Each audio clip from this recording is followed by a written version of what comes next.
நம்முடைய ஆண்டவரும் அருமை இரட்சகருமாக இயேசு கிறிஸ்து விலையேற பெற்ற நாமத்தினால உங்களை யாவருக்கும் அன்பின் வாழ்த்தை திருத்துகிறேன். கர்த்தர் நல்லவர், அவர் கிருபை என்றும் உள்ளது. ஆமென். ஆண்டவர் நல்லவரா இல்லைங்களா? இன்றைக்கி நமக்கு சுகத்தை, பலத்தை, ஆரோக்கியத்தை கொடுத்து இங்கே துதித்து அவர் நாமத்தை உயர்த்தும்படியாக கர்த்தர் பாராட்டின கிருபைகள் பெரியது. ஆமென். சரி, இந்த நாளில் நம்ம தியானிக்க இருக்கிற தேவனுடைய வார்த்தை 1 பேதுரு. திருப்பிக் கொள்ளுங்க, உங்கள் வேதத்தை எடுத்து திருப்பிக் கொள்ளுங்க. மிக முக்கியமான காரியத்தை குறித்து அங்கே பேதுரு தன்னுடைய நிருபத்தில் பதிவிட்டிருக்கார். 1 பேதுரு 3ஆம் அதிகாரம் 19 20 வசனங்கள் நம்ம வாசிக்கும் பொழுது, வாசிங்க. அந்த ஆவியிலே அவர் போய் காவலில் உள்ள ஆவிகளுக்கு பிரசங்கித்தார். அந்த ஆவிகள்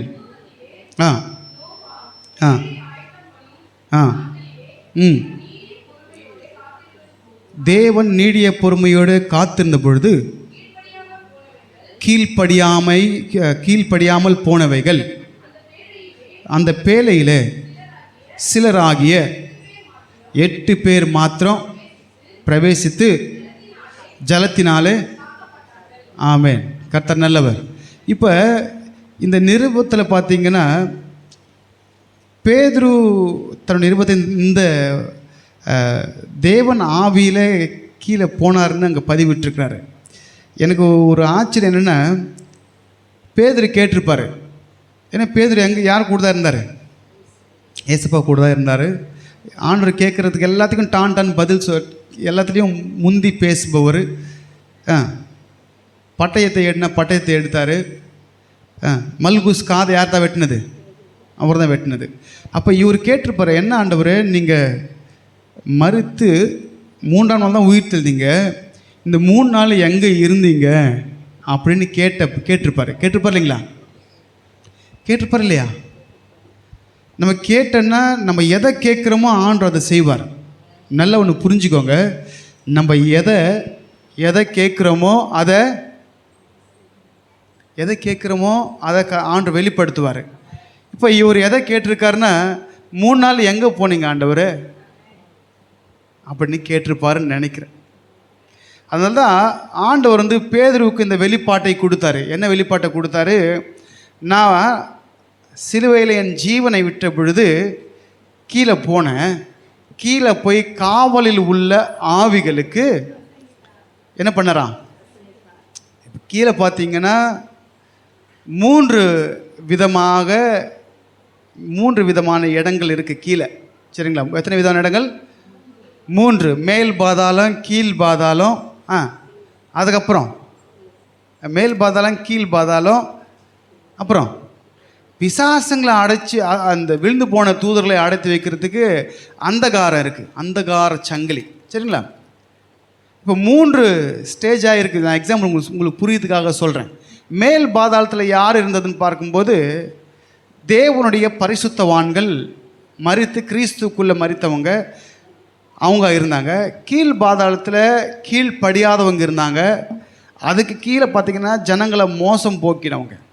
சரிங்களா? அப்படி தான் தேவனை பிரித்து வச்சார். சரி, இப்போ நம்ம வந்துடலாம் பாயிண்ட்டுக்கு.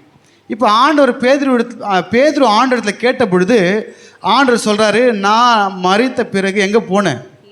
கீழே போய் காவலில் உள்ள ஆவிகளுக்கு பிரசங்கித்தாராம். என்ன பண்ணாராம்? ஆவிகளுக்கு பிரசங்கித்தாராம். அந்த ஆவிகள் நோவாவின் நாட்களில் கீழ்ப்படியாதவைகளாம். சரி, இந்த நிருபத்தில் நம்ம முதல்ல ஸ்டார்டிங் பார்க்கும்போது அங்கே என்ன சொல்லப்பட்டிருக்குன்னா, வாசிங்க நீங்கள், கீழ்ப்படிதலை குறித்து தான் அங்கே பேதுரு பேசிட்டு தான் இந்த காரியத்திற்கே வராரு. அந்தபடியே மனைவிகளே, உங்கள் சொந்த புருஷர்களுக்கு கீழ்ப்படிந்து இருங்கள்.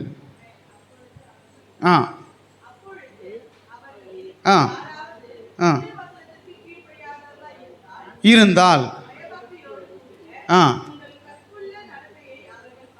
பார்த்து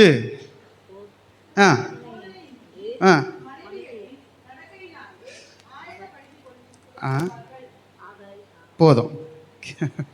போதனையின்றி மனைவிகளின் நடக்கினாலே ஆதாயப்படுத்தி கொள்ள படுவார்கள்னு சொல்லப்பட்டு இங்கே கீழ்ப்படுதலை குறித்து பேதுரு பேசிட்டே வந்து தான் இந்த சப்ஜெக்டை எடுத்தார். அந்த நாட்களில் பார்த்தீங்கன்னா இந்த எந்த ஆவிகளுக்கு தேவன் பிரசங்கித்தாருன்னு பார்க்கும்போது கீழ்ப்படியாத ஆவிகளுக்கு. புரியுதா இல்லைங்களா? இந்த கீழ்ப்படியாமை தான் எல்லாத்துக்குமே காரணம். சரி, அப்போ எந்த கீழ்ப்படியாத ஆவிகளுக்கு நம்ம பார்க்கும்போது நோவாவின் நாட்களில் நோவாவின் பிரசங்கத்திற்கு கீழ்ப்படியாத ஆவிகளுக்கு. எந்த ஆவிகளுக்கு? இப்போ நோவா வந்து நீங்கள் ஆதியாகமம் 6ஆம் அதிகாரம் 3ஆம் வசனம் எடுத்துக்கொள்ளுங்களேன். நோவா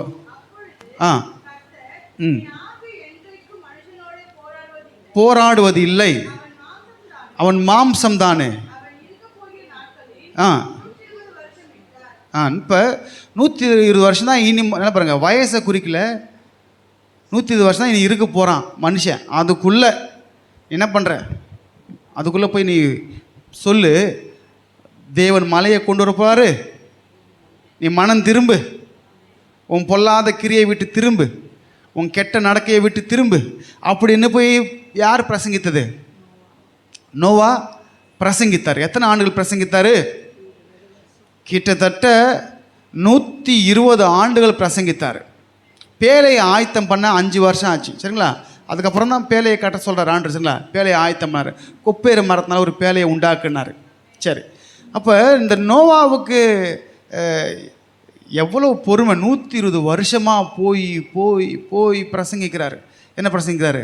உன் பொல்லாத வழியை விட்டு திரும்பு, உன் பொல்லாத வழியை விட்டு திரும்பு, உன் பொல்லாத நடக்கையை விட்டு திரும்பு. தேவன் மலையை வர வச்சு அழிக்க போகிறாரு, திரும்பு திரும்பு திரும்பு திரும்புன்னு போய் சொல்லிகிட்டே இருக்கார். தொடர்ச்சியாக எத்தனை வருஷம்? அதான் ஆண்டுக்கு இருக்கிற பொறுமையை விட நோவாவுக்கு பயங்கர பொறுமை. உண்மையா இல்லைங்களா? பொறுமையா இல்லைங்களா? அங்கே அந்த கர்த்தர் நீடிய பொறுமையோடு இருந்தாராம். அதை விட பொறுமை யாருக்கு? நோவாவுக்கு. இப்போ அந்த பொறுமை யாருக்கு? நமக்கு வரணும். ஆனால் ஒன்று புரிஞ்சுக்கோங்க, கீழ்ப்படியணும். இப்போ ஆண்டவர் பிரசங்கித்தது யாருக்குன்னு பார்க்கும்போது கீழ்ப்படியாத ஆவிகளுக்கு போய் பிரசங்கித்தார்.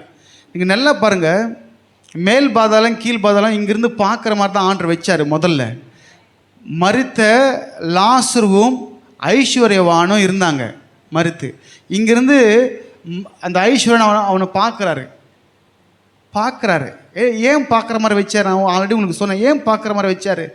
ஏன் வச்சார்? அங்கேருந்து இவங்க பார்க்கலாம், இவங்க வேதனைப்படுறத அவங்க பார்க்கலாம். இங்கிருந்து அவங்க சுகமாக இருக்கிறது இவங்க பார்க்கலாம். என்ன டிஃப்ரெண்ட்னா, அவங்க கீழ்ப்படிஞ்சவங்க, இவங்க கீழ்ப்படியாதவங்க. புரியுதா இல்லைங்களா? ஐயோ, நான் தேவ வார்த்தைக்கு தேவ சத்தத்துக்கு கீழ்ப்படியாதனால நான் இங்கே வேதனைப்படுறேன். அந்த லாசருவும் அங்கே இருக்கிற கூட்டமும் தேவ வார்த்தைக்கு கீழ்ப்படிந்ததுனால சுகமாக இருக்கிறாங்கன்னு என்ன ஆகிடும்? ஐயோ, எனக்கு 120 வருஷமாக ஓயாமல் வந்து நோவா சொன்ன. நோவாவையும் பார்த்துருப்பாங்கன்னு நினைக்கிறேன். அந்த பக்கம் நோவாவையும் பார்த்துருப்பாங்க இல்லைங்களா? நோவாவும் ஜலப்பிரளயம் பிறகு 350 வருஷம் உயிரோடு இருந்தார். அதுக்கப்புறம் அவர் மரிச்சார். அப்போ இங்கே இருக்கிற ஜனங்கள் அங்கிருந்து பார்த்தாங்க. வயிறு எரியுமா எரியாதா? இங்கே உலகத்திலே பார்த்தீங்கன்னா ஒருத்தர் நல்லா எல்லா பொருளும் வாங்கி செழிப்பாக இருந்தாலே வயிறு பொறுக்காது. ஹலோ, உண்மையா இல்லைங்களா? ஒருத்தன் கார் வாங்கிட்டா கபன்னு எரியும். அது பக்கத்துக்காரன் வாங்கிட்டா கபன்னு எரியும். சொந்தக்காரன் வாங்கிட்டா கபன்னு எரியும். இன்னும் எரியுமா எரியாதா? நான் என்னன்றேன்னா, அவன் உழைக்கிறான், அவன் வாங்குறான், அவன் பிரயாசப்படுறான், அவன் வாங்குறான். நீ பிரயாசப்படலை, நீ வாங்கலை. இப்போ இங்கேருந்து கபன்னு எரிஞ்சிருக்கும். ஐயோயோ, அவன் சுகமாக இருக்கிறானே, நான் இங்கே. அங்கே என்ன ஆகுன்னா, புழு சாகாது, அக்கினி அவியாது. இப்போ ஒரு பூச்சிக்கிட்ட எடுத்துன்னு போயிட்டு அப்படி சூட காமிச்சா புழு அப்படி துடிக்கும், ஆனால் சாகாது. அப்படி எடுத்துருவாங்க. மறுபடியும் அப்படி காமிச்சா மறுபடியும் அப்படி நெளியும். அப்படி தான் அங்கே அங்கே அங்கே அங்கே இங்கே இங்கே இல்லை. சரிங்களா? இப்படி தான் இருந்தாங்க. இப்போ இந்த இடத்துல தான் ஆண்டு போனார். முதல்ல போயிட்டு முதல்ல போன யாரை விசிட் பண்ணிருப்பாரு? யாரை விசிட் பண்ணிருப்பாரு நினைக்கிறீங்க? ஏசப்பா சிலுவையில் போட்டாங்கல்ல, எல்லாம் முடிந்தது அப்படின்னு சொல்லி, பிதாவே உன் கையில் என் ஆவியை ஒப்பு கொடுக்குறேன்னா அந்த ஆவி அங்கே தான் போச்சு நேரா கீழே போச்சு. போன உடனே hello Abel, how are you, நீ நீதிமான்னு பேர் பெற்ற, நல்லா இருக்கிறியா அப்படின்னு தட்டி தோல் மேலே கையை போட்டு அப்படி லைனாக பேசிட்டு வந்திருப்பார். இவங்க கூடலாம் பேசி ஹவ் ஆர் யூ, ஃபைன் அப்படின்னு சந்தோஷமாக பேசுகிற இவங்கெல்லாம் பார்த்துருப்பாங்க இங்கேருந்து. ஏன்னா ஆண்டு வர இடத்துல என்ன ஆகிடும், ஒரு பிரகாசம் வந்திருக்கும், ஒரு ஒளி வீசிருக்கும், இங்கேருந்து பார்த்துருப்பாங்க இவங்க. இது இமேஜினேஷன் இல்லைங்க, நடந்தது தான் சொல்கிறேன் நான். ஏன்னா ஆண்டு அங்கே போய் அவங்கள என்ன பண்ணிட்டு போகிறான், கீழே போனார். கீழே போய் என்ன பண்ணிட்டு போகிறார், முதல்ல அவங்கள பார்த்து பேசிட்டு, என் பிதாவினால் ஆசீர்வதிக்கப்பட்டவர்களே, உங்களுக்காக ஒரு இடத்த ஆயத்தம் பண்ணிச்சிருக்கிறேன், நான் 3ஆவது நாள் மேலே எழும்பும்போது உங்களை தூக்கின்னு போகிறேன் அப்படின்னு சொல்லிட்டு அப்படியே இங்கே வந்திருப்பார்.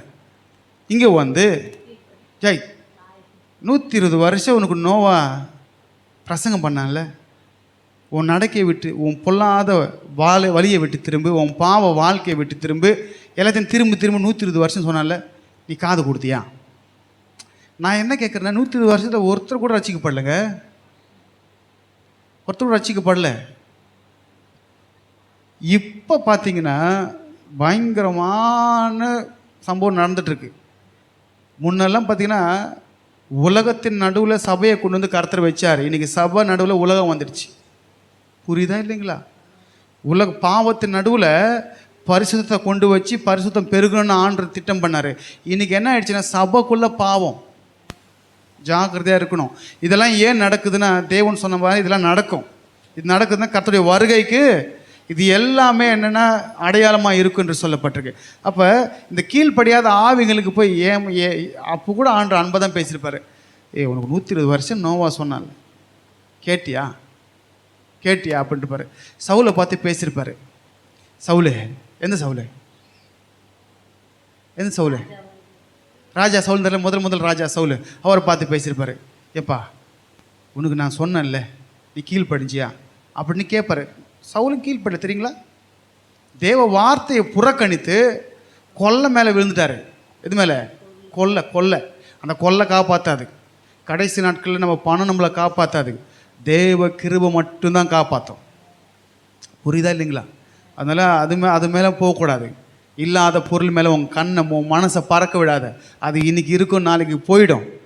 அது கழுகு போல் சட்டையை உண்டாக்கி இன்றைக்கி உங்ககிட்ட இருக்கும், நாளைக்கு எங்கேயோ போயிடாது. இல்லாத பொருள் மேலே உங்கள் மனசை வைக்காது, அது இருக்காது. சரிங்களா? இருக்கிற ஒருவர் இயேசு மட்டும்தான். சரி, இப்போ இந்த காவலுள்ள ஆவிகளுக்கு போய் பிரசங்கிச்சார். சரி, ஒன்று கீழ்ப்படிஞ்சவங்க, அவங்கக்கிட்ட ஹவாரின்னு விஷ் பண்ணிட்டு போயிருப்பார். கீழ்ப்படியாத போய் மறுபடியும் பண்ணுப்பார். நீ கீழ்ப்படியாத தானே உனக்கு இந்த நிலைமை, நீ கீழ்ப்படிஞ்சிருந்தா நீ ஏன் இங்கே அழுதுருக்க போகிற அப்படின்னு சொல்லியிருப்பார். சரிங்களா? சொல்லியிருப்பார் இல்லைங்களா? அதுக்கப்புறம் இன்னொரு லேயருக்கும் போயிருப்பார் இல்லைங்களா? அதை பின்பதாக பார்க்கலாம். சரி, இப்போ 120 வருஷமாய் நோவா பிரசங்கித்தார். தேவனும் பொறுமையாக நீடிய பொறுமையோடு இருந்தார் என்று அங்கே ஆதியாகமம் 6:3 சொல்லப்பட்டிருக்கு. 6:3 அதுக்கு மேலே சொல்லப்பட்டிருக்கு. பொறுமையாக இருந்தாராம். ஆனால் நோவா எப்படி இருந்தார்னா, தன் காலத்தில் வாழ்ந்தவருக்குள்ளே எப்படி இருந்தாராம்? நீதிமானும் உத்தமனும் தேவனோடு நடக்கிறவன் தானா. நல்லா பாருங்கள், நம்ம நீதிமானாக இருக்கிறோம், உத்தமனாக இருக்கணும், தேவன் கூட நடக்கணும். தேவன் நடக்கணும்னா எப்படி நடப்பீங்க? தேவனோடு கூட எப்படி நீங்கள் தேவனோடு நடப்பீங்க? அவர் வசனம் உங்களுக்கு என்ன சொல்லுதோ அதன்படியே நடங்க. அதுதான் தேவனு கூட நீங்கள் நடக்கிறது. இப்போ நடக்கணும்னா உங்கள் பக்கத்தில் வந்து கையை பிடிச்சி நடப்பார்னு நினச்சிக்க போகிறீங்க. ஒரு வசனம் உங்களுக்கு போதிக்கிறது என்னவோ அதன்படியே நடங்க. அதுதான் நீங்கள் தேவனோடு கூட நடக்கிறது. நோவா வந்து அந்த இருந்த காலத்தில் அவர் நீதிமானாக இருந்தாராம். 7:1 வாசிங்களேன். 7:1 வாசிங்க. ஆதியாகமம் 7:1. நீயும் உன் வீட்டார் அனைவரும் பேழைக்குள்ளே பிரவேசிங்க, இந்த சந்ததியில் இருக்கிற எல்லா ஜனங்களுக்குள்ள உன்னை நீதிமானாய். தேவன் நம்ம எல்லாம் எத்திரமா பார்ப்பார். நம்மக்கிட்ட நம்ம மூஞ்ச நம்ம அழகெல்லாம் பார்க்க மாட்டார், நமக்குள்ள கனிகளை பார்ப்பார். புரியுதலைங்களா? இப்போ நோவை பார்த்து உள்ளே போனார். நல்லா ஒன்று பாருங்கள், பேழைக்குள்ளே அனுப்புறது அவர் தான், பரலோகத்துக்குள்ளே அனுப்புறது அவர் தான். அதுக்கப்புறம் சொல்லப்பட்டிருக்கு 7 நாளில் மழை வரப்போகுது. 4ஆம் வசனத்தில் 7 நாளில் மழை வரப்போகுது அப்படின்னு சொன்னார். நல்லா பாருங்கள், நம்ம நீதிமானும் உத்தமனுமாக இருக்கும்போது நமக்கு கர்த்தர் கதவு திறந்து 7 ஆண்டுகள் உபத்திரவத்தில் மகா உபத்திரம் நம்ம பார்க்காதபடிக்கு நம்மளை கொண்டு போய் கர்த்தர் சேஃபாக வைப்பார். புரியுதா இல்லைங்களா? இது எல்லாமே என்னென்னா நீதிமானும் உத்தமனுமாய் நோவா நடந்தார். இன்றைக்கி நம்ம எப்படி இருக்கோம்? நம்மை நாமே நிதானித்து ஆராய்ந்து அறிவோம் என்று சொல்லப்பட்டிருக்கு. அப்போ தேவன் போய் அந்த காவலில் ஆவிகளுக்கு பிரசங்கித்தாருன்னு சொல்லப்பட்டிருக்கு. அந்த பிரசங்கத்தில் மனம் திரும்பியிருப்பாங்கன்னு நினைக்கிறீங்க அந்த ஆவிகள்? இல்லை, ஒரு நாள் போய் பார்ப்போம்ல, கர்த்தரை பார்த்து கேட்கலாம், ஆண்டவரே நீங்கள் போனீங்களே பிரசங்கிச்சிங்களா, அப்போயாவது மனம் திரும்பினாங்களா? நோவா சொன்னப்போ தான் திருந்தலை, நீங்கள் சொன்னப்போ திருந்தாங்களா அப்படின்னா அது நம்ம அங்கே போய் கேட்கலாம். போவோம்ல, அங்கே போய் பார்ப்போம். சரி ரைட். இப்போ நம்ம ஒரு வசனம் எடுத்துக்கொள்ளுங்க. 1 பேதுரு 1ஆம் அதிகாரம் 11-12 வாசிங்களேன். ம் ம் ஆ ஆ ஆ ஆ ஆ ஆ ஆ ஆ ஆ ஆ ஆ ம் ம் ம் ஆ ஆ சரி. இப்போ போதும் விடுங்க. இப்போ இங்கே என்ன சொல்லப்பட்டிருக்குன்னா 11ஆம் வாசகத்தில் என்ன சொல்லப்பட்டிருக்கு? மறுபடியும் வாசிங்க 11ஆம் வசனம். ஆ ஆ ஆ ஆ ம் ஆ போதும். இப்போ பாருங்கள், நோவா போய் பிரசங்கிச்சார். நோவாவை என்ன பண்ணிருப்பாங்க? என்னங்க பண்ணிருப்பாங்க? திட்டிருப்பாங்களா இல்லையா? டேய், உன் பாவ வாழ்க்கையை விட்டு திரும்புடானா, எனக்கு வேறு வேலை இல்லை, வந்துட்டான். புரியுதா இல்லைங்களா? ஆனால் அந்த பாடு வந்திருக்கோம். ஒருவேளை நம்ம அந்த கெட்ட நடக்கை விட்டு நம்ம திரும்பும்போது நமக்கு நல்ல எதிர்காலத்தை கர்த்தர் வச்சுருப்பார். இப்போ நோவா பிரசங்கிச்சார், திட்டிருப்பாங்க. திட்டினாலும் பரவாயில்ல, நான் பிரசங்கிக்கிறேன், 120 வருஷம் பிரசங்கிச்சார். அதுக்கு பின்பாக அந்த மகிமையை அவர் பார்த்தாரா இல்லைங்களா?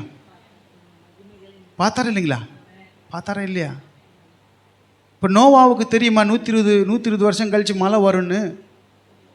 தெரியுமா? ஆண்டு தான் சொன்னார் 120 வருஷம் கழித்து மழை வரும்.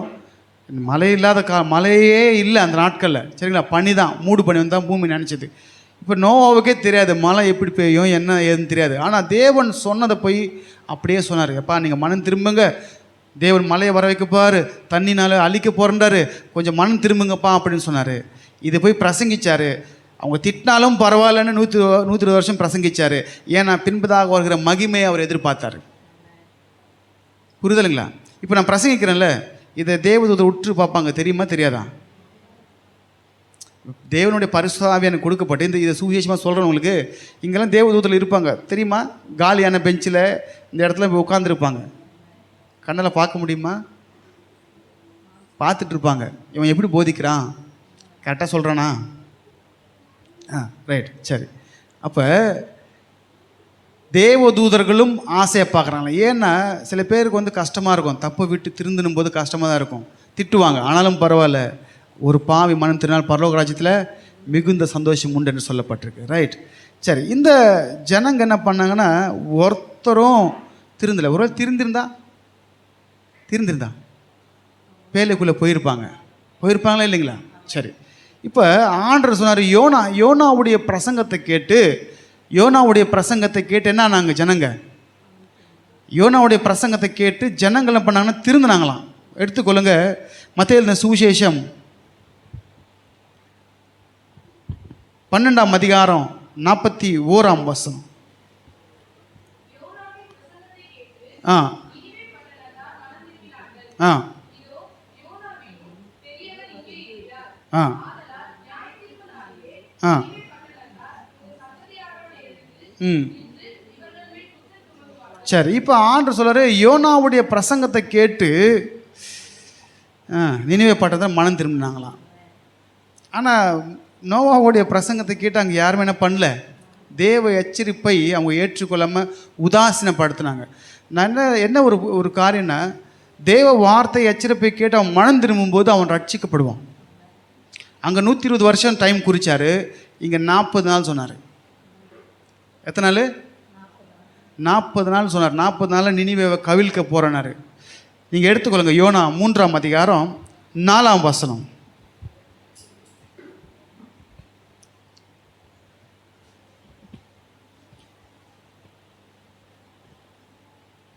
யோனா 3ஆம் அதிகாரம் 4ஆம் வசனம்.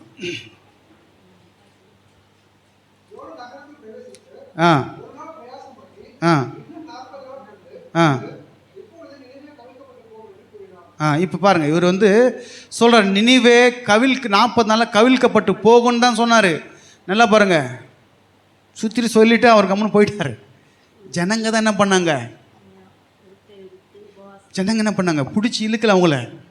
சொல்கிறது சொல்லிட்டாரு, நோவாவும் சொல்கிறது சொல்லிட்டாரு. அவங்க திருந்தலை.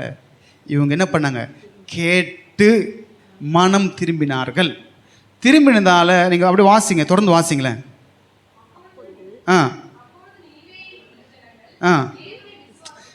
இருங்க, நாங்கள் ஒரு தேவனை விசுவாசித்து அப்படின்னு சொல்லப்பட்டிருக்குல்ல. தேவனை விசுவாசம் தான் இருக்குது. தேவனை விசுவாசம் தான் அர்த்தம் என்ன அர்த்தம்? தேவனை விசுவாசினா யோனா தேவ வார்த்தையை கொண்டு சொன்னபொழுது அந்த தேவ வார்த்தை விசுவாசித்தாங்க. அதுதான் தேவனை விசுவாசித்து. நீங்கள் வார்த்தை விசுவாசிச்சிங்கன்னா தேவனை விசுவாசிக்கிறீங்கன்னு அர்த்தம். புரியுது இல்லைங்களா? எதை விசுவாசித்தா? தேவ வார்த்தை நீங்கள் விசுவாசித்தா நீங்கள் தேவனை விசுவாசிக்கிறீங்கன்னு அர்த்தம். இவங்க என்ன பண்ணிட்டாங்கன்னா, அதுக்கப்புறம் பாருங்கள் 5ஆம் வசனத்தில் தேவனை விசுவாசித்து 6லேருந்து பார்த்தீங்கன்னா ஆ ஆ ஆ ஆ ம் ம் ம் ஆ ஆ ஆ ம் ம் ம் ஆ ஆ ஆ இதுதான் பாயிண்ட்டு. அப்படியே பாயிண்ட் அட்டன் பண்ணுங்க. அவரவர் தம் பொல்லாத வழியையும் இவங்க வழியே போகிற ரூட்டே ராங்கு, கை ராங்கு. அப்போ திரும்புங்க. யாருக்கு தெரியும்? ம் திரும்பினாலும் திரும்புவார். நல்லா பாருங்கள், சூப்பராக சொன்னாங்க பாருங்கள் ஜனங்க. ராஜா சொன்னார், அப்படி என்ன பண்ணாங்க, நம்ம என்ன பண்ணலாம், தப்பை விட்டு திரும்பிடலாம், நம்ம மேலே இருக்கிற தேவனுடைய கோபம் நம்மளை விட்டு போயிடும். உண்மையா இல்லைங்களா? இப்போ அன்னைக்கு அந்த நோவா பிரசங்கம் பண்ணும்போது ஜனங்கள் மனம் திரும்பி கீழ்ப்படிஞ்சிருந்தா காக்கப்பட்டிருப்பாங்க. உண்மையா இல்லைங்களா? இந்த ஜனங்க கேட்டு தன்னை ஒப்பு கொடுத்தாங்க, பாவத்தை விட்டாங்க, அக்கிரமத்தை விட்டாங்க. தேவன் திரும்பினாலும் திரும்புவார்னு சொல்லி பார்த்தா அப்படியே வாசிங்க.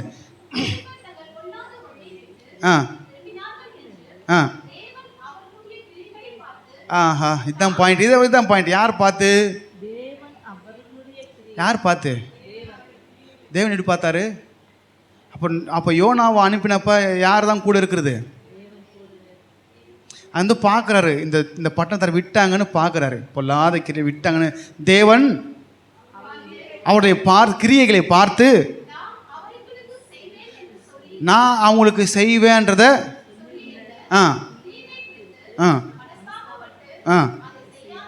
செய்யாதிருந்தார். அல்லேலூயா. எதனால செய்யாமல் இருந்தார்? எதனால? முடிவு எடுத்தவர் முடிவே மாறி போச்சு பாருங்க. அந்த முடிவு மாறுவதற்கு காரணம் என்ன? நம்ம ராங் ரூட்டு, ராங் திங்ஸ் விட்ட உடனே தேவனே மாறிட்டார். நம்ம எவ்வளோ பேர் தப்பு செஞ்சாலும் டக்குன்னு ஆண்டர் பண்ணுவார்.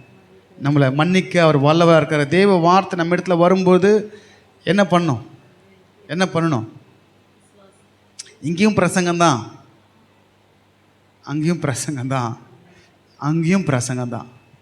புரியுதுங்களா? எல்லா பிரசங்கம் மூலியமாக என்ன சொல்கிறேன், தேவன் பாருங்க நம்ம பொல்லாத வழிகளை விட்டு, ஏன்னா ஆண்டருக்கு மனுஷன் சாகிறது அவர் விரும்புகிறாரா? விரும்பலை. மனுஷன் சாகிறது நான் விரும்பலை, அவன் மனம் திரும்பி வாழ்வதையே நான் எதிர்பார்க்குறேன்னு எசேக்கியேல் தெளிவாக சொல்லிட்டாரு. அதனால் என்ன லாபம் அவருக்கு? ஒன்றும் இல்லை, அவன் மனம் திரும்பி வாழ்ன்றதான் கர்த்தர் எதிர்பார்த்து கொண்டிருக்காரு. அதுதான் ஆண்டு சொல்ற, யோனாவின் பிரசங்கத்தை கேட்டு நினிவே பட்டணத்தார் மனம் திரும்பினார்களாம். ஆனால் இன்னொன்று சொன்னார், நோவின் நாட்கள் நடந்தது போல் மனுஷகுமார் நாட்களில் நடக்கும். இன்றைக்கி பயங்கரமான காலங்க, பயங்கரமாக நடக்குது. நமக்கு தெரியல, நமக்கு தெரியல. இன்றைக்கி சபைக்குள்ளேயே பயங்கரமான காரியங்கள் நடக்குது. நான் திரும்ப வரேன், சரிங்களா? சபையை நடத்துகிற ஊழியருக்கு இன்னும் எக்ஸ்ட்ரா பனிஷ்மெண்ட்டு. ஹலோ, கீழ்ப்படியாமல் இருக்கிறவங்களுக்கு கீழ் பாதாளன்னா, வசனத்தை தெரிஞ்சு வசனத்தை புரட்டுறவங்களுக்கு என்ன தெரியுமா தண்டனை? அதை நான் உங்களுக்கு பின்பதாக காமிக்கிறேன், சரிங்களா? ஏன்னா ஜனங்களுக்கு என்ன இல்லை, இன்றைக்கி எதை சொன்னாலும் நம்பிட்டு போகிற ஒரு கூட்டம் இருக்குது. எதை சொன்னாலும் நம்பிட்டு போகிற ஒரு கூட்டம், வேதை திறக்கிறதில்ல, ஆராயறதில்ல, பார்க்கறதில்ல, அப்படியே குருட்டுத்தனமாக போகிறது. அப்படி இருக்காதீங்க. வசனம் இப்படி சொல்லுதான், ஆண்டு சொல்லியிருக்கிறாரா, நல்லதை பிடிச்சிக்கோங்க, கெட்டதை விட்டுருங்க. ஏன் அப்படின்னா, ஒரு பாவி மனத்தின பரலோகத்தில் அவ்வளோ சந்தோஷம். நம்ம அங்கே வரணும் தான் ஆண்டு நம்மளை உண்டாக்கியிருக்காரு. எந்த மனுஷன் அழிக்க அல்ல, அவன் மேலே வரதான் கர்த்தருக்கு கிரியேட் பண்ணார், சரிங்களா? சரி, இப்போ இங்கே நம்ம பார்க்குறோம், நோவா கிட்ட ஆண்டு தெளிவாக பேசுகிறார். 7 நாளில் மழை வரப்போகுது, நீ உள்ளே போ அப்படின்னாரு. இப்போ நமக்கும் அதே தான் சொல்லுவார். நம்ம தெய்வ வார்த்தை நடந்தோன்னா, உபத்திரம் வரப்போகுது, நீ என்ன பண்ணுற, இங்கேருந்து கிளம்பி மத்திய ஆகாயத்துக்கு வா. ஆமேன்னு இல்லைங்களா? அங்கே நம்ம காக்கப்படுவோம், இங்கே உபத்திரம் தொடங்கிடும். இதெல்லாம் எப்படின்னா, தேவ சத்தத்திற்கு நம்ம செவி கொடுக்கும்போது, தேவ வார்த்தை நடக்கும்போது, தேவனோடு கூட நம்ம நடக்கும்போது கர்த்தரோடு பேசுவார். நல்லா பாருங்கள், எப்போ பேசுவார்னா, அங்கே இருக்கிற எல்லாரோட ஆண்டவர் பேசலை, நோவாவோடு மட்டும் ஏன் பேசினார்? அந்த நாட்களில் இருந்த ஜனங்களுக்குள்ள, நல்லா பாருங்கள், அந்த நாட்களில் இருந்த ஜனங்களுக்குள்ள நோவா எப்படி இருந்தாராம்? உத்தமனோ நீதிமானோ தேவனோடு சஞ்சிருத்தானா. மீது யாரும் என்ன பண்ணல, தேவனோடு கூட நடக்கலை என்று சொல்லப்பட்டிருக்காங்க. அந்த நோவாவின் நிமித்தமாக மனைவியும் 3 பிள்ளைகளும் 3 மருமகம் 8 பேர் போனாங்க சொல்லப்பட்டிருக்கு. ஆனால் எசேக்கியேல் அதை கூட ரிஜெக்ட் பண்ணிட்டார். எசேக்கியேல் நீதிமானா அவன் மட்டும்தான் போவான் உள்ள, அப்பாவுக்காக புள்ளெல்லாம் போக முடியாது. யோபு வந்தாலும், தானியேல் வந்தாலும், அப்புறம் இன்னொருத்தர் சொன்னார், 3 பேர் சொன்னார்ல, அவன் நீதினால அவன் மட்டும் தான் போவானே தவிர மற்றபடி யாரும் போக மாட்டாங்கன்னு சொல்லிட்டார், சரிங்களா? அதனால் அவங்கவுங்க நம்ம நீதி செய்யணும், அவங்கவுங்க நம்ம நீதின்படியாக வாழணும். இன்றைக்கி தேவ எச்சரிப்பு வருதுன்னா, ஒருவேளை நமக்குள்ளே ஏதாவது தவறான காரியங்கள் இருக்குமே ஆனால் தேவ சத்தின்படியாக அதை விடுவோம். விடுறதால நம்ம ஒன்றும் குறைஞ்சி போதும். ஆண்டு என்ன பண்ணுவார், நமக்கு பலன் கொடுப்பார், நித்திய ஜீவனை கொடுப்பார். நல்லா பாருங்கள், நித்திய ஜீவனை கொடுப்பார். இந்த உலகத்தில் நிலையில்லாத நமக்கு தேவையில்லை, நிலையானது அவர் இடத்துல உண்டு. அவர் மட்டும்தான் கொடுக்க முடியும் என்று சொல்லப்பட்டிருக்கு. சரி, இங்கே இதை பற்றி அப்படியே சொல்லிட்டு வராரு. இந்த ஆவிகள் பூர்வத்தில் நோவா அப்படின்னு சொல்லி முடிக்கிறார். வாசிங்க மறுபடியும். இப்போ வந்துடுங்க, பேதுருக்கு வந்துடுங்க.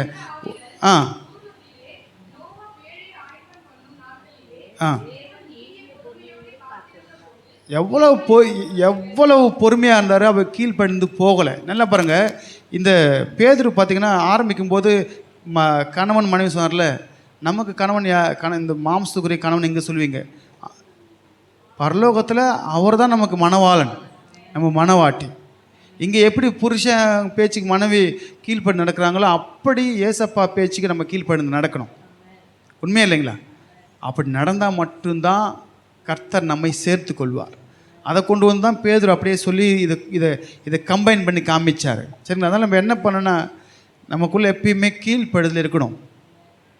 இப்போ நான் ஒரு இமேஜ் ஒன்று போட்டிருந்தாங்க, நிறைய பேர் போகிறாங்க, ஐ எம் கிறிஸ்டியன் அப்படின்னு போகிறாங்க. ஆனால் ஐ ஒபே ஐ ஒபே த கிரைஸ்ட்ன்ற பக்கம் பார்த்தீங்கன்னா 2-3 பேர் தான் போகிறாங்க. நான் கிறிஸ்துவன்னு சொல்கிற கூட்டம் அதிகம். ஆனால் கிறிஸ்துவின் உபதேசத்தின்படியே நான் நடக்கிறேன், அவர் வார்த்தை கீழ்ப்படி நடக்கிறேன்ற கூட்டம் கம்மி. புரிஞ்சுதா இல்லையா? புரியுதா இல்லைங்களா?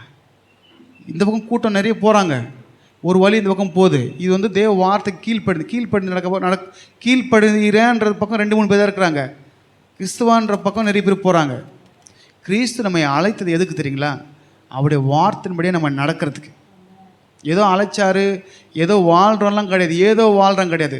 இந்த ஜீவனுக்கு கிறிஸ்துவுக்காக வாழணும். சரிங்களா? எப்படின்னா, அவருக்கு நிச்சயிக்கப்பட்ட பிறகு கல்யாணம் ஆகிடுச்சு வைங்களேன், அப்பா அம்மா வீட்டு மேலே இருக்கிற அக்கறையை விட புருஷன் வீட்டு மேலே அக்கறை அதிகமாக இருக்கணுமா இல்லையா? அதே தான்.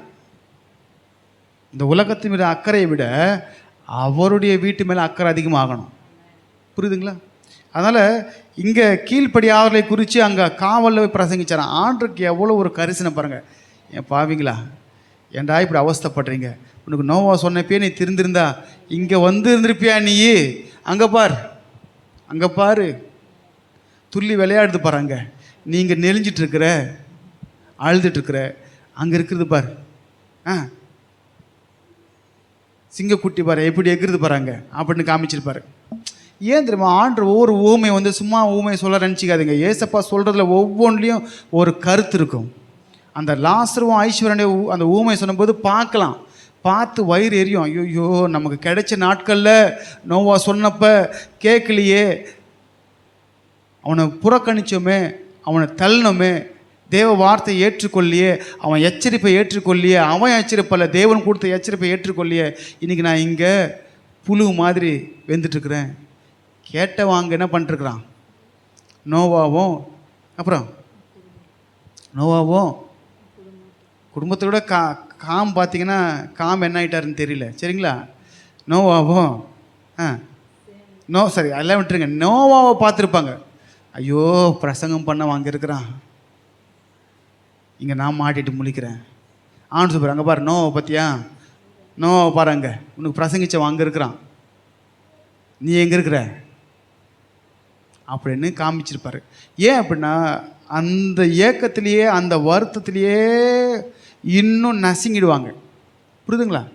அதனால தான் அதை அப்படி காமிச்சார். அதுக்கப்புறம் பார்த்தீங்கன்னா இப்போ அங்கே இல்லை நினைக்கிறீங்க. அந்த இடத்துல சிறைப்பட்டவர்களை சிறையாக்கி உன்னதத்திற்கு ஏறினார் என்று சொல்லப்பட்டிருக்கு. எடுத்துக்கொள்ளுங்க வசனம், எபேசியர் 4:8.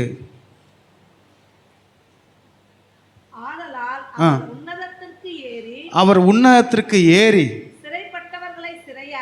சிறைப்பட்டவர்களை சிறையாக்கி மனுஷர்களுக்கு வரங்களை அளித்தார் என்று சொல்லியிருக்கிறார். ஏறினவர் என்பதினாலே அதற்கு முன்னமே பூமியின் தாழ்விடங்கள்ல, பூமியில தாழ்விடம் இருக்கு தெரியுங்களா? இது பூமி மேல் பரப்பு, இது மேல் பரப்பு. பூமி தாழ்விடம் தெரியுங்களா? மேல் பாதாளம் இருக்குது, கீழ் பாதாளம் இருக்குது. அது கீழே என்ன இருக்குது? லேயராக இருக்கும், 7 லேயர்னு சொல்லப்பட்டிருக்கு. சரி, அப்போ இறங்கினார். இறங்கி யாரை கூப்பிட்டு போனார்? சிறைப்பட்டவர்களை. ஆபேலு முதல்ல செத்தார்ல, அவர்லேருந்து ஏசு கிறிஸ்து வரைக்கும் கிட்டத்தட்ட யாருன்னா அந்த கல்லன் கூட இருக்கான் பார்த்தீங்களா? கல்லன் 2 பேர் அறிஞ்சாங்களே, ஒரு கல்லன் ரட்சிக்கப்பட்டான், ஒரு கல்லன் ரட்சிக்கப்படல.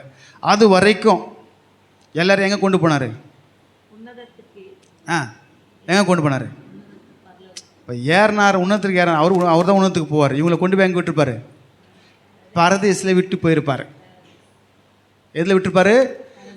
அப்போ இங்கே பவுல் தெளிவாக சொல்கிறார் எபேசியர் இருக்கிற நிமிடத்தில், ஏறினார் என்பதனால அவர் பூமியின் தாழ்விடத்தில் இறங்கி அங்கே இருக்கிற பிடிச்சிட்டு போய் எல்லாரையும் பிடிச்சிட்டு போயிட்டு.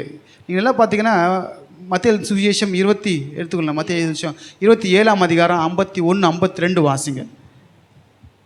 மத்திய சுவிசேஷம் 27ஆம் அதிகாரம் 51-52 53-54 வாசிங்க. அவர் உயிர் தெழுந்த பிறகு இவர்கள் கல்லறைகளை விட்டு புறப்பட்டு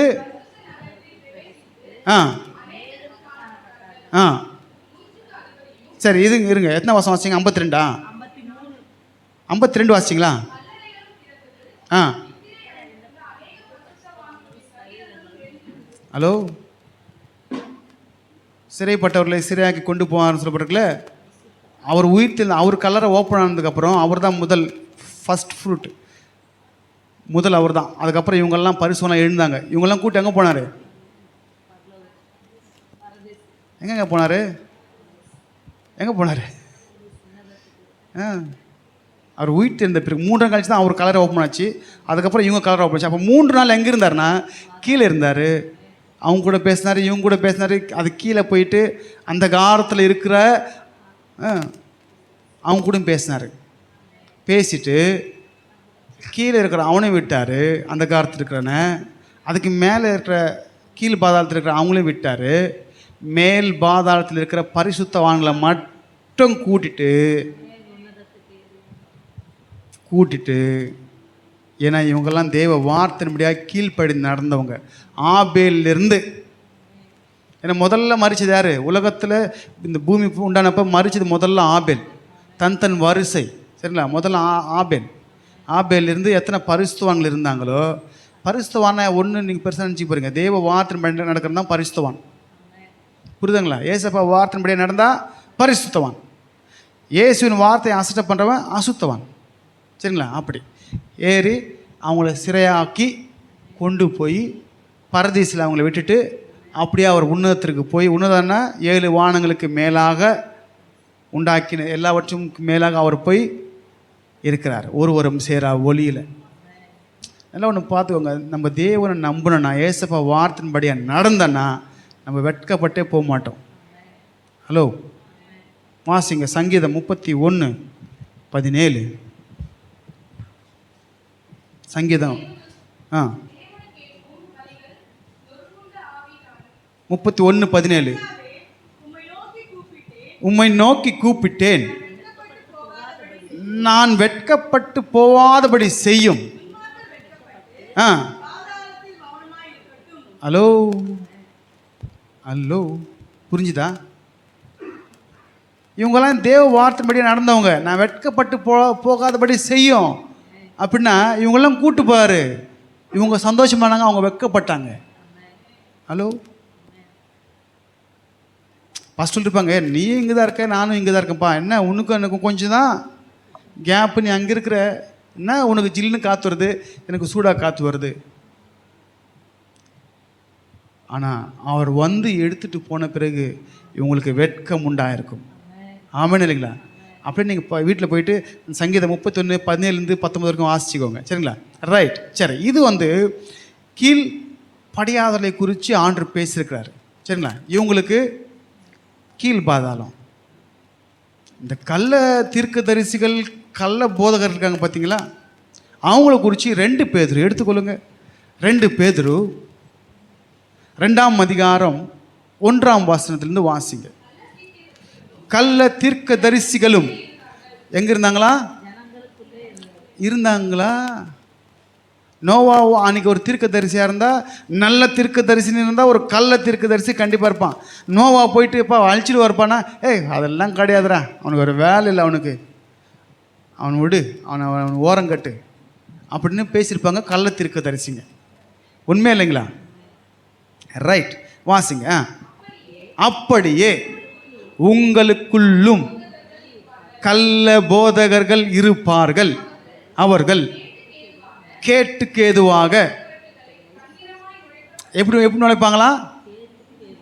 கேட்டுக்கு ஏதுவான வேத புரட்டை தந்திரமயா. நல்லா பாருங்க, அப்படியே நம்புற மாதிரியே இருக்கும். ஹலோ, நம்புற மாதிரியே இருக்கும். வசனம் அப்படியே எப்படி இருக்கும்? இதை புசிக்கும் நாளில் நீங்கள் சாகவே சாவதில்லை, தேவர்களை போல ஆயிடுவீங்க. அட பாவி, நீ ஆல்ரெடி தேவர்கள் தான்டா, நீ மகிமையின் சரீரத்தில் தான் இருக்கடா அப்படின்னா அங்கே அவங்களுக்கு சொல்கிறதுக்கு ஆள் இல்லை. யாருக்கு?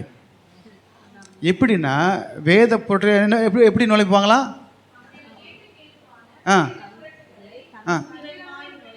இதுதான் தந்திரம். தந்திரமாக நுழைப்பாங்க. அப்படியே வாசிங்க.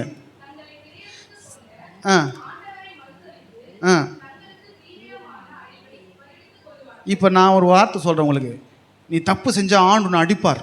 அப்படின்னு சொன்னால் என்னை பார்த்து கோபமாக பார்ப்பீங்க. மகனே மகளே, நீ பாவம் செய்தாலும் கர்த்தர் உன்னை தடவி கொடுப்பார், உன்னை ஒன்றுமே செய்ய மாட்டார் அப்படின்னு என்ன பண்ணுவீங்க? நல்ல பாஸ்டர் நல்லா சொல்கிறாரு அப்படின்னு சொல்லுவீங்க. அப்படின்னு சொல்லுவீங்க. இப்படிலவா இருக்கணும் பிரசங்கம். நான் தப்பு பண்ணாலும் ஆண்டவர் ஒன்றுமே செய்ய மாட்டேன்னு சொல்கிறார், இவர் தான் நல்லவர். உண்மையா இல்லைங்களா? தந்திரமாக நுழைப்பாங்க. ஆண்டவர் மன்னிச்சுட்டு வருங்க, சிலுவையில் முடிச்சிட்டாருங்க எல்லாத்தையும். நீ செய்ய போகிறது, இனிமேல் நீ செஞ்சது செய்கிறது, நாளைக்கு செய்ய போகிறது, அடுத்த வருஷம் செய்ய போகிறது எல்லாம் மன்னிச்சிடுவார். நீ பாட்டுன்னு பண்ணிட்டு போ. ஆஹா, இப்படிப்பட்ட ஆண்டவரா? அப்போ பாவம் பண்ணலாமா? பண்ணிகிட்டே இருக்கலாம் நீ. இப்படியும் ஒரு கூட்டம் இருக்குது, சரிங்களா? அவங்க என்ன சொல்லுவாங்க, அதுவும் ஒரு கூட்டம் ஃபாலோ பண்ணிருக்கு. போடு விசில அப்படின்னா அது விசில் அடிக்குது, என்ன பண்ணுறது? போடு ஸ்டெப்பை, என்னது 40 நாள் இருக்கிற பாஸ்டிங்கில் இருக்கிற பவரை விட இந்த ஒரு ஸ்டெப்பில், நீ போடுற ஸ்டெப்பில் பவர் வந்துருன்றாரு. என்ன பவர் வரும்னு எனக்கு தெரியல. அதுக்கும் ஒரு கூட்டம் உட்காந்துருக்கு, என்ன பண்ணுது? உண்மையை சொன்னால் கசக்குமா கசக்காதா? கசக்கும். ஆனால் உண்மை என்றைக்கும் மாறாது. உண்மை தான், சத்தியம் தான். எவ்வளோ வேணும் பொய்யுரையாத தேவன். இதை நீ சாப்பிட்றான்ல செத்து போ, சாகவே சாவே அப்படி தான் சொன்னார் ஆண்டவர். இதை நீ சாப்பிட்றான்ல சாகவே சாவே. அவன் சொன்னான், இதை சாப்பிட்றான்ல சாகவே சாக மாட்டேன், தேவர்களை போல் ஆவீங்க. பொய். ஆனால் தேவனுக்கு சொன்ன வார்த்தையை விட பிசாசு சொன்ன வார்த்தைக்கு ஏவாள் என்ன பண்ணிடுச்சு? தன்னை வித்து போட்டுருச்சு. அதனால் தள்ளப்பட்டுச்சு, சரிங்களா? Cast away from Eden. Right. இப்போ அப்படியே வாசிங்க, டக்குன்னு வாங்க முடிச்சிடலாம். அவருடைய கெட்ட நடக்கைகளை என்ன பண்ணுவாங்களாம்? என்ன பண்ணுவாங்க? பின்பற்றுவார்கள். அப்படி வாசிங்க.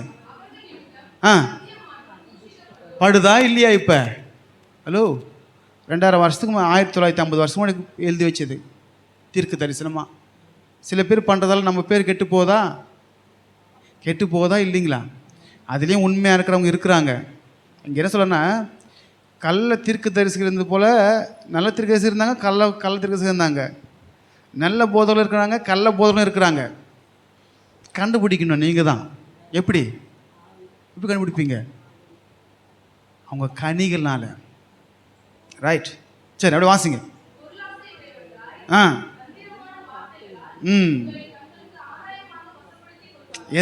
என்னவா? பொருளாசை உடையவர்களாய்.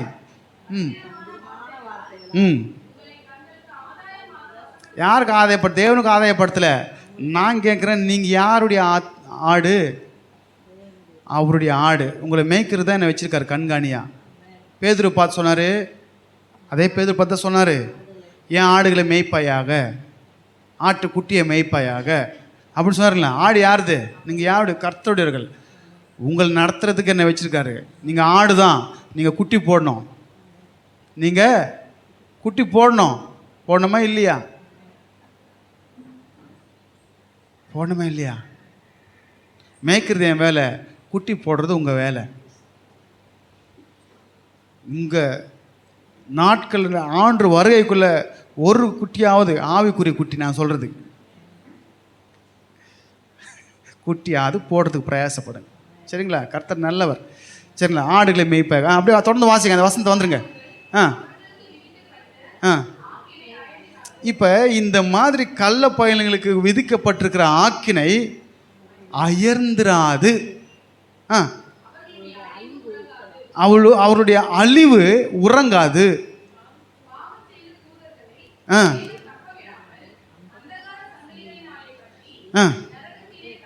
இப்ப பாவம் செய்த தூதர்களை தேவன் தப்ப விடாம அந்தகார சங்கில கட்டிருக்கிறார்னா, நீ தேவ வார்த்தையை புரட்டி ஜனங்களை பாவத்தில் நடத்துறிய, உன்னை நான் விடுவேனா அப்படின்னு அர்த்தம்.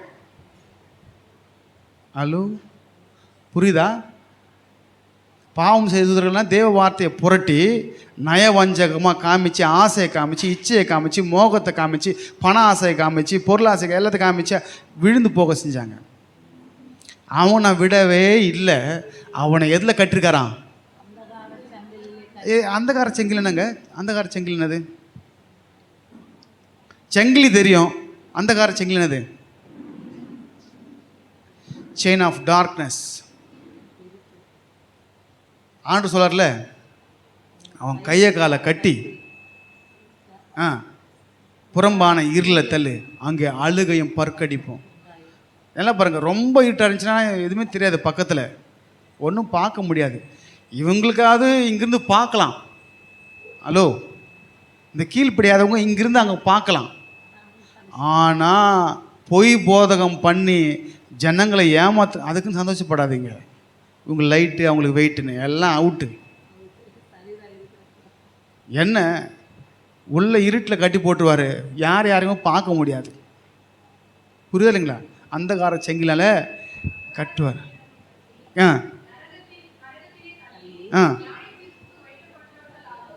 இங்கே என்ன சொல்கிறாருன்னா, இவங்களை கட்டி போட்டவர் ஒருத்தரும் தப்பு விடல. இவங்கெல்லாம் அந்த நாட்கள் தப்பு பண்ணவங்க. அதே மாதிரி நீ கள்ள போதகம் பண்ண ஒருத்தனை விட மாட்டேன், கட்டி போடுவேன். புரியுதா இல்லைங்களா? ஆண்டுகிட்ட தப்பிக்க முடியாது. அந்த கீழே போகிறத பற்றி பிசாசுக்கு நான் தெரியும்.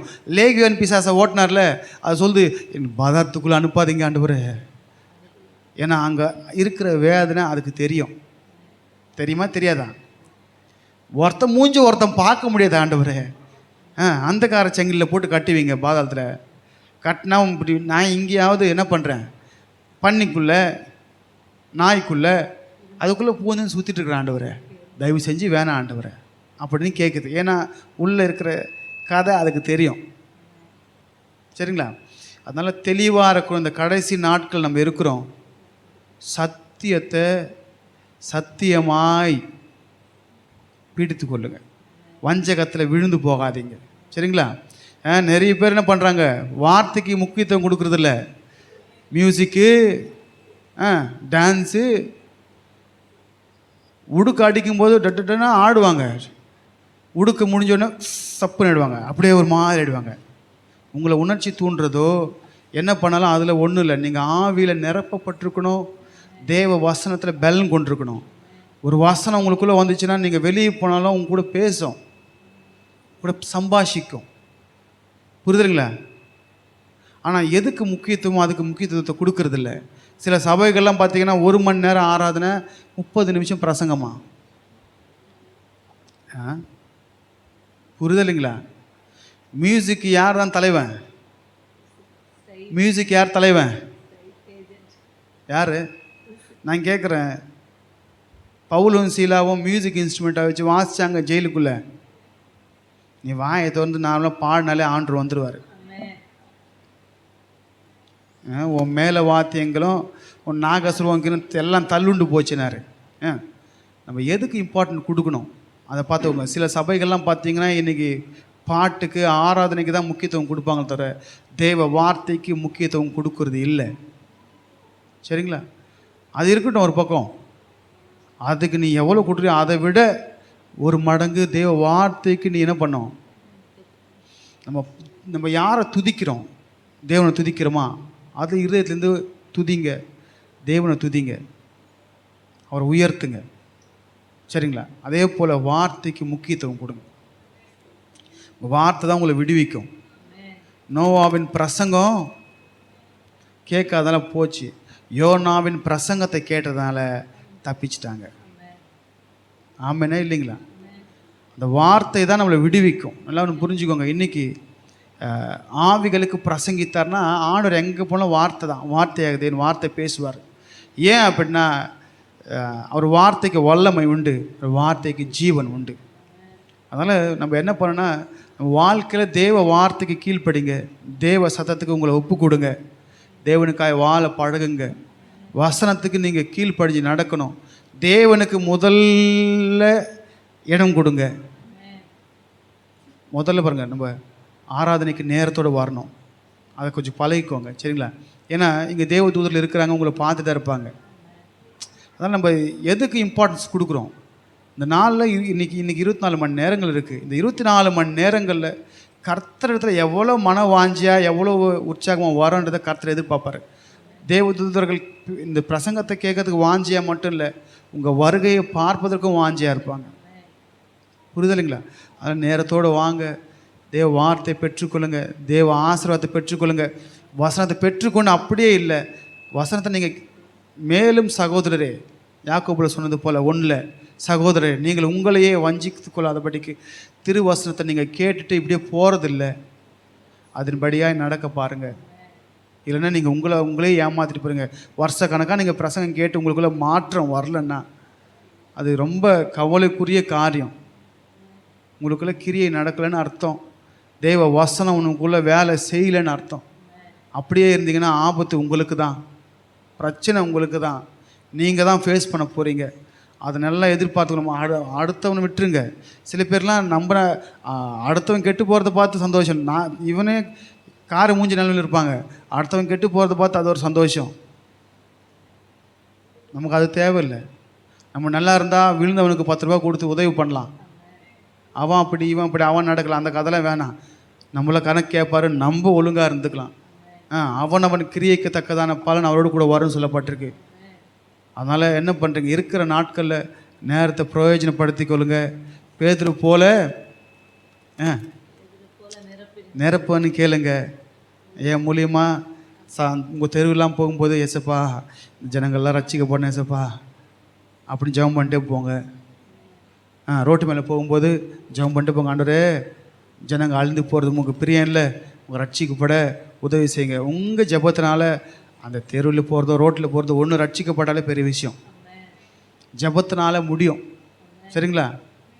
அதனால் அப்படி கேளுங்க, தேவனுக்கு ஒப்பு கொடுங்க, தேவனுக்கு கீழ்ப்படுங்க இருங்க. அப்புறம் அதிகாரிகளுக்கு கீழ்ப்படுங்க, புருஷனுக்கு கீழ்ப்படிங்க, எல்லாருக்கும் கீழ்ப்படிந்து வாழுங்க.